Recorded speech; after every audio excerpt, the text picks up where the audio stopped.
On va faire deux numéros dans lesquels on va utiliser la méthode inverse des matrices pour résoudre des systèmes d'équations. On va faire des exercices du chapitre 3.4 des notes de cours en lien avec les matrices. On va faire le numéro 1 et on va faire les deux systèmes d'équations A et D. Donc, en A, on a un système d'équations de deux équations et de deux inconnus. On a x plus 2y qui est égal à 4 et 3x plus 7y qui est égal à 2. Et on va utiliser la méthode inverse des matrices pour résoudre ce système d'équations-là. On va d'abord déclarer une première matrice A qui va contenir chacun des coefficients qui sont multipliés à nos variables x et y.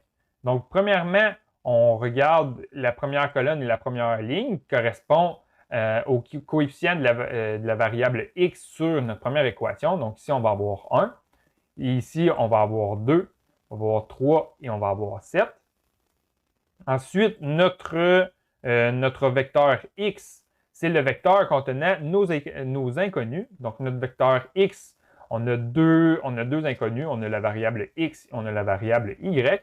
Donc, ça va être notre vecteur x. Ça va être notre matrice x. Et finalement, la matrice B, c'est la matrice contenant les résultats de notre système d'équations. Donc, ça va être 4 et 2. Donc, ça, on va avoir une matrice B qui est égale à 4 et 2. Et grâce à la méthode inverse, on va trouver x grâce à l'inverse de la matrice A multiplié par la matrice B. Donc, ce qu'on va faire, on va aller à la calculatrice et on va premièrement déclarer la matrice A. Donc, la matrice A, c'est une matrice de deux colonnes et deux lignes, dont les valeurs sont 1, 2, 3 et 7. Et la matrice B, c'est une matrice de une colonne et deux lignes, dont les valeurs sont 4 et 2. Et là, ce qu'on va faire l'inverse de la matrice A. Donc, ce qu'on doit simplement faire, c'est A exposant moins 1, lequel on va multiplier la matrice B. Donc, fois B comme ça.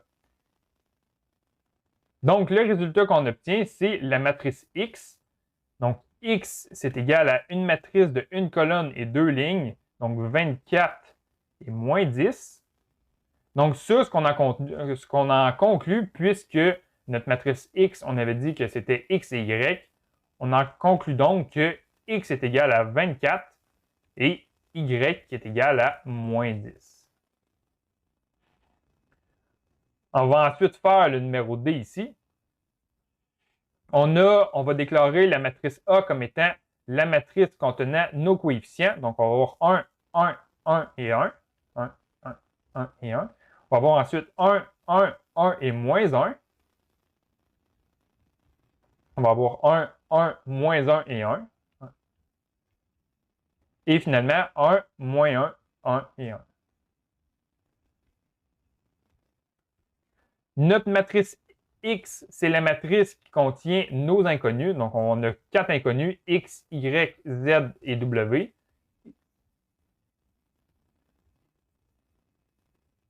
Et finalement, la matrice B, c'est la matrice qui contient nos valeurs résultantes, donc 0, 4, moins 4 et 2.